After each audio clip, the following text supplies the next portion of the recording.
국내 인터넷 서비스 제공자와 글로벌 콘텐츠 사업자 간의 망 이용료를 둘러싼 갈등이 재점화할 조짐입니다. 최근 미국 무역대표부가 망 이용 대가를 비관세 장벽 대상으로 지목하는 보고서를 발표했기 때문인데요. 트럼프 미국 대통령의 상호 관세 발표 이틀 전에 이 같은 보고서가 나오면서 국내 인터넷 서비스 제공사들은 불안감에 휩싸인 상태입니다. 국회에서도 비판적인 목소리가 나오고 있는데요. 조나리 기자와 함께 자세한 이야기 나눠보겠습니다.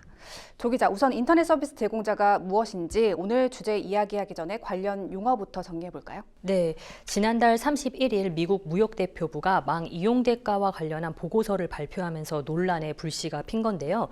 보고서 내용을 간단히 설명하면 유튜브, 넷플릭스와 같은 OTT 서비스를 제공하는 기업, 즉 CP로 불리는 콘텐츠 사업자가 국내 통신망 서비스를 제공하는 ISP 기업에 망 이용료를 지불하는 것에 부정적인 입장을 내놓은 겁니다.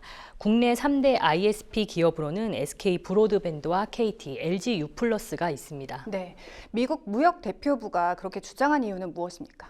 네, 크게 두 가지로 나눠볼 수 있는데요. 우선 미국 무역대표부는 글로벌 CP사들이 국내 통신망 기업에게 망 이용료를 지불할 시 국내 통신망 기업들의 과점 상태가 심화되고 이는 콘텐츠 산업의 저하로 이어질 것이라고 주장을 했습니다.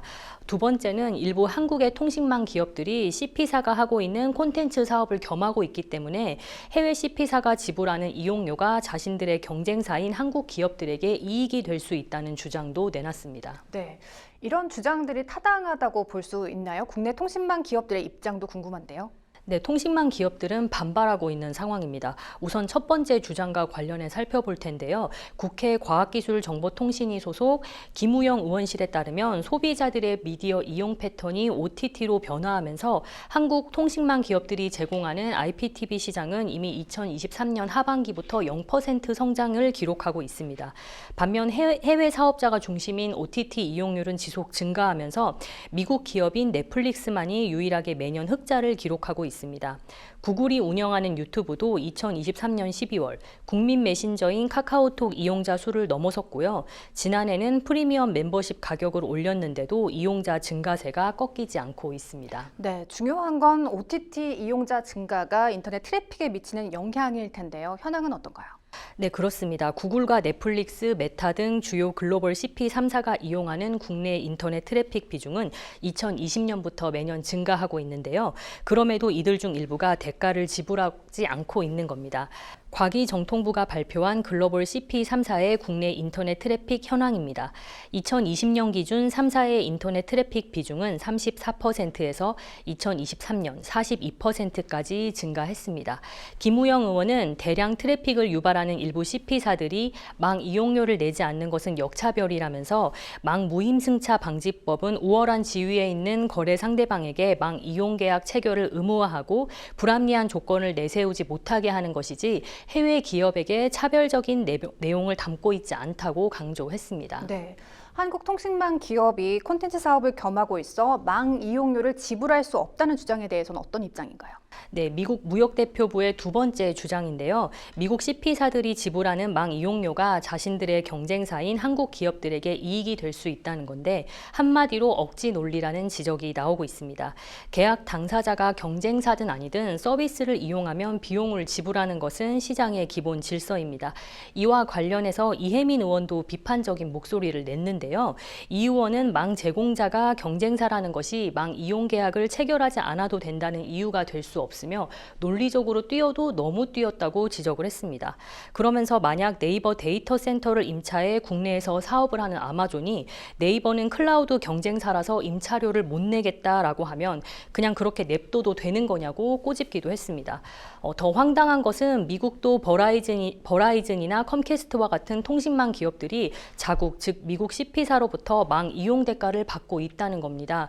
그럼에도 일부 미국 CP사들이 한국에서는 내지 못하겠다고 하는 것은 받아들이기 어렵다는 설명입니다. 이 같은 태도가 계속 이어진다면 국내 통신망 기업들로서도 답답한 상황이 계속될 것 같은데요. 네, 실제 국내 통신망 기업 관계자와 이야기를 나눈 적이 있는데요. 한마디로 상당히 난처하다는 겁니다. 그러니까 망 이용료를 내는 기업들도 있지 않겠습니까? 실제로 국내 대표 CP사인 네이버와 카카오, 웨이브는 물론 메타나 디즈니 플러스 등 일부 글로벌 CP사들이 다양한 형태로 망 이용 계약을 체결하고 대가 대가를 지불하고 있습니다. 그럼에도 안 내고 버티고 있는 기업이 있다 보니 이용료를 내는 기업들에게 쉽게 말해 눈치가 보인다는 건데요.